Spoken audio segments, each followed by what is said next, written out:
Assalamualaikum warahmatullahi wabarakatuh. Selamat sejahtera dan salam cakna peradaban. Kami dari kumpulan 6 kuliah HNH 3182 Grup AS akan membentangkan poster yang bertajuk Warisan Tamadun Barat di Malaysia. Seperti yang kita tahu, tanah air kita pernah dijajah oleh beberapa negara barat seperti Portugis, Belanda dan akhirnya British sebelum negara kita diisytiharkan merdeka pada tanggal 31 Ogos 1957. Impak daripada penjajahan-penjajahan tersebut telah meninggalkan warisan tamadun barat di Malaysia yang memberi kesan kepada budaya serta gaya hidup masyarakat sehingga kini. Saya, Muhammad Danish Aiman bin Muhammad Basir, akan mengupas berkenaan kesan warisan tamadun barat di Malaysia yang pertama, iaitu mengurangkan jati diri ketimuran di dalam diri masyarakat. Masyarakat di negara kita pada masa ini adalah lebih cenderung untuk mengikuti budaya-budaya barat lebih berbanding budaya sendiri. Hari demi hari, semakin kuat budaya barat yang diterapkan di dalam kehidupan masyarakat di sekeliling kita. Antara contoh yang paling ketara yang kita dapat lihat adalah dari aspek pemakaian. Sekiranya kita keluar ke pusat-pusat membeli belah, kita dapat lihat kebanyakan golongan belia akan berpakaian lebih kepada menyerupai budaya-budaya barat tanpa mengira bahawa pakaian itu sesuai, senonoh ataupun tidak. Perkara ini adalah tidak menjadi masalah sekiranya budaya barat yang diamalkan ialah budaya yang positif. Sebaliknya, apa yang berlaku ialah kebanyakan budaya-budaya barat yang berunsurkan negatif, seperti memakai pakaian yang mencolok mata, mengamalkan gaya hidup bebas dan sebagainya, semakin menjadi panduan ataupun amalan masyarakat di negara kita. Selain itu, terdapat juga sesetengah individu yang tidak bertanggungjawab yang menyanjungi budaya barat lebih daripada budaya sendiri serta merendah-rendahkan rakan-rakan mereka yang mengamalkan budaya timur. Disebabkan fenomena yang berlaku ini, maka semakin pupuslah warisan dan budaya ketimuran yang telah diturunkan sejak zaman nenek moyang kita lagi. Budaya kita sendiri adalah semakin dilupakan disebabkan ianya telah diganti oleh budaya masyarakat barat. Pada masa ini, berapa ramai saja golongan belia yang masih tahu berpantun, yang masih mengenal budaya-budaya ataupun warisan yang terdapat di negara kita.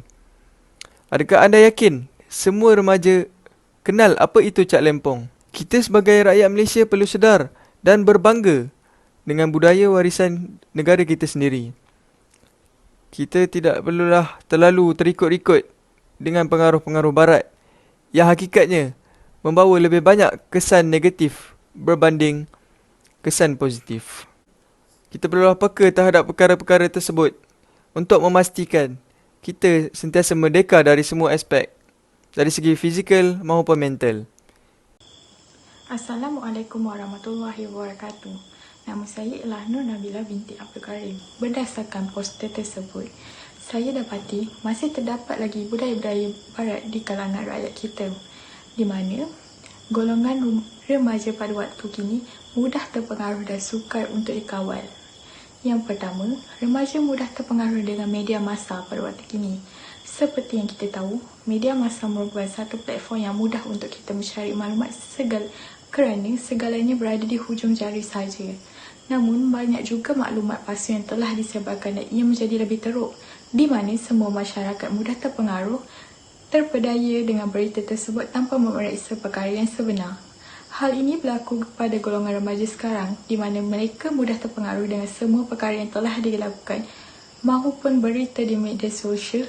Mereka juga terikut-ikut dengan budaya barat yang terdapat di dalam media sosial, seperti pergaulan yang terlalu bebas, pakaian yang mencolok mata dan adab-adab yang tidak sepatutnya mereka ikuti. Hal ini amat membimbangkan kerana mereka amat mudah terpengaruh dan leka ketika mereka khusyuk dan leka untuk mengikuti trend-trend pada masa kini. Akibatnya, ramai remaja sekarang yang hanyut dan terpengaruh dengan budaya luar dan percaya apa yang mereka lihat.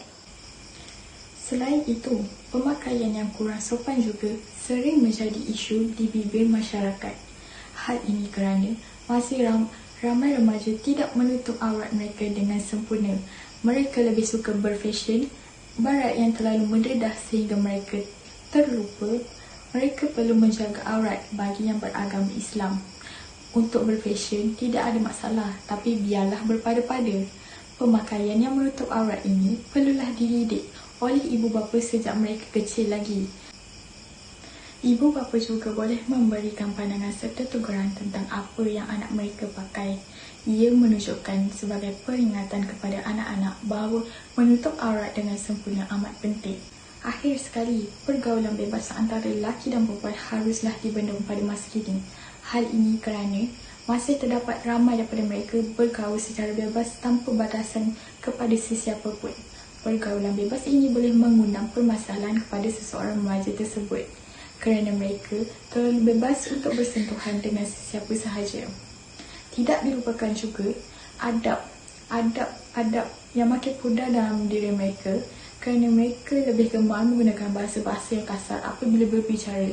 Daripada pelakuan ini, kita dapat lihat akhlak seseorang ketika bergaul. Akhir kata daripada saya ialah, semoga kita mampu membimbing semua remaja yang berada di negara kita. Selamat sejahtera. Nama saya Jayatis Analiki Anpuselwam.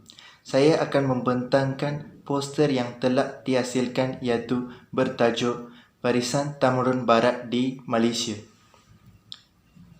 Negara Malaysia adalah bervariasi kaum dan agama selepas kehadiran penjajah Barat yang membawa masuk pendatang dari China dan India untuk kepentingan ekonomi di Malaysia. Pada masa itulah perubahan berlaku dalam bidang pendidikan, terutamanya apabila penjajah Barat melaksanakan sistem pendidikan vernacular. Di Malaysia masih lagi menggunakan sistem pendidikan yang menggunakan bahasa ibunda masing-masing.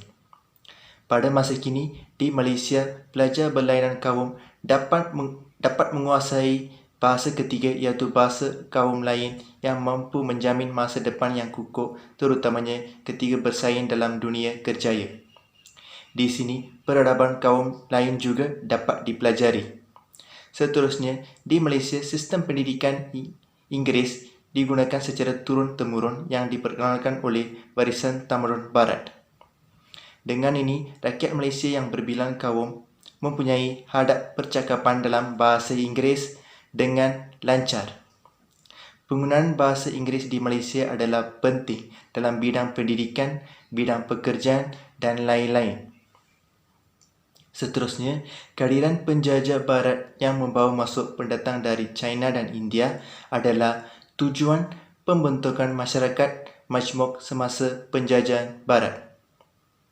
Pada masa kini, Malaysia adalah negara yang kepelbagaian budaya, bahasa, agama dan peradaban.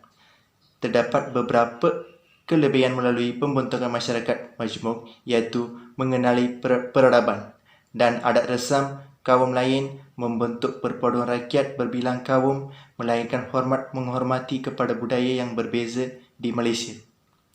Kesan daripada pembentukan masyarakat majmuk adalah bahasa pertuturan yang berbeza-beza iaitu bahasa Melayu, bahasa Tamil, bahasa Cina dan lain-lain.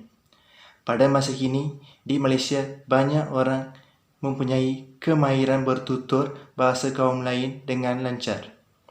Hal ini merupakan salah satu peninggalan dan kesan daripada Barisan Temurun Barat di Malaysia dan menjalin hubungan baik dalam kalangan pelbagai kaum selepas merdeka dan sehingga kini. Terima kasih. Salam sejahtera, saya Nur Aina binti Munir dan saya akan menyentuh subtopik masa depan remaja tidak terjamin. Perkara ini adalah salah satu perkara yang amat jelas buktinya apabila kita kaitkan dengan remaja. Isu pertama yang saya akan sentuh adalah remaja tidak bermotivasi untuk memajukan diri sendiri. Apabila kita kaitkan dengan memajukan diri sendiri adalah mereka tidak berkeputusan untuk melanjutkan pelajaran ataupun melakukan sebarang perkara yang dapat menambah kemahiran baru. Mereka tidak sedar bahawa kemahiran-kemahiran seperti ini dapat membantu mereka di alam pekerjaan. Tambahan pula, sesetengah daripada mereka tidak mempunyai sebarang minat mahupun sokongan daripada masyarakat sekeliling. Salah satu perkara lain yang menyebabkan remaja tidak bermotivasi untuk memajukan diri sendiri adalah apabila mereka melihat kejayaan orang lain yang tidak memerlukan pelajaran bagi mencapai kejayaan tersebut. Oleh itu, mereka merasakan pembelajaran dan pengajian ini adalah sangat tidak penting dan mereka dapat berjaya dengan cara lain selain daripada meneruskan pengajian. Subtopik yang seterusnya adalah sifat remaja yang gemar membazir masa. Mereka lebih selesa untuk meluangkan masa yang lapang dengan bermain gadget ataupun melepak dan sebagainya. Ini menyebabkan mereka tidak dapat menguasai sebarang kemahiran pengurusan masa yang betul. Hasilnya, mereka akan mengalami kesusahan dalam menguruskan masa sama ada di alam pengajian yang akan datang ataupun alam pekerjaan.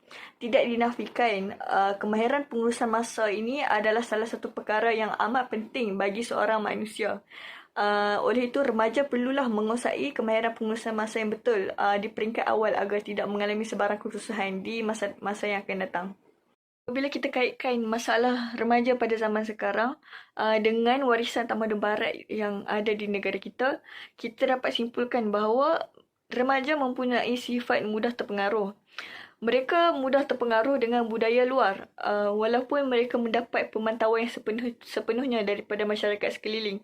Oleh itu, kita haruslah berusaha dan tidak mudah berputus asa dalam membentuk mereka agar kita dapat melahirkan rakyat yang dapat membantu Malaysia ke arah lebih cemerlang dan budaya-budaya di Malaysia tidak akan pupus.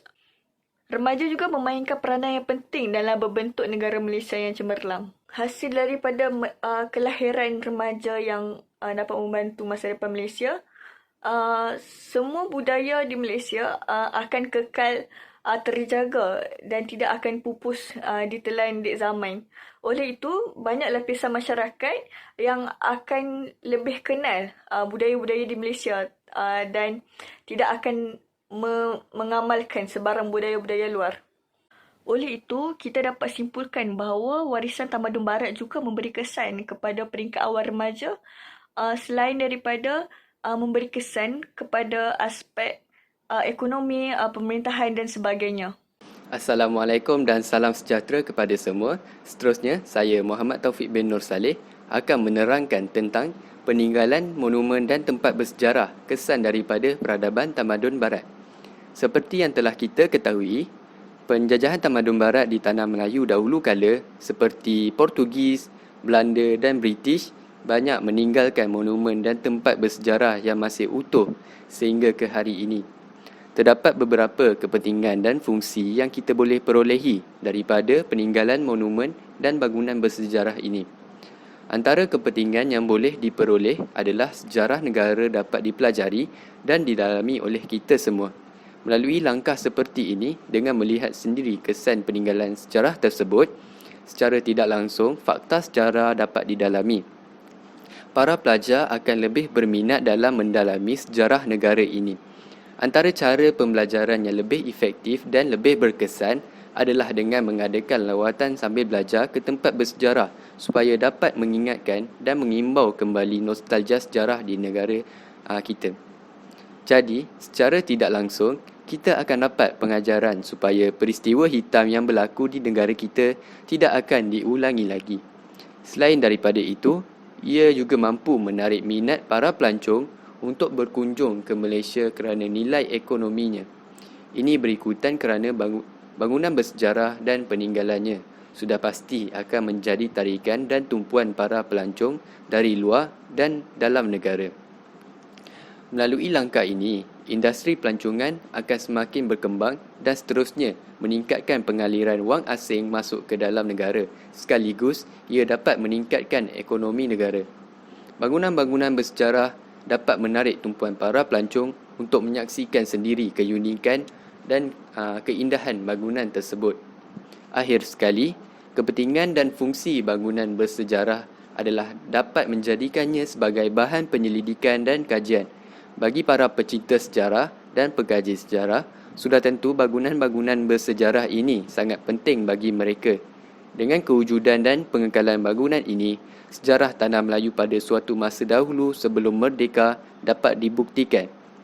Sebagai contoh, Kota Formosa yang telah dibina oleh pihak Portugis baik saja berjaya menawan Melaka pada tahun 1511 yang sehingga kini masih berdiri gah dan teguhnya serta menjadi kebanggaan warga Melaka.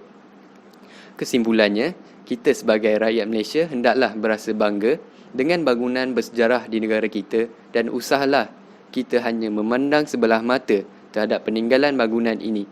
Sekian, terima kasih.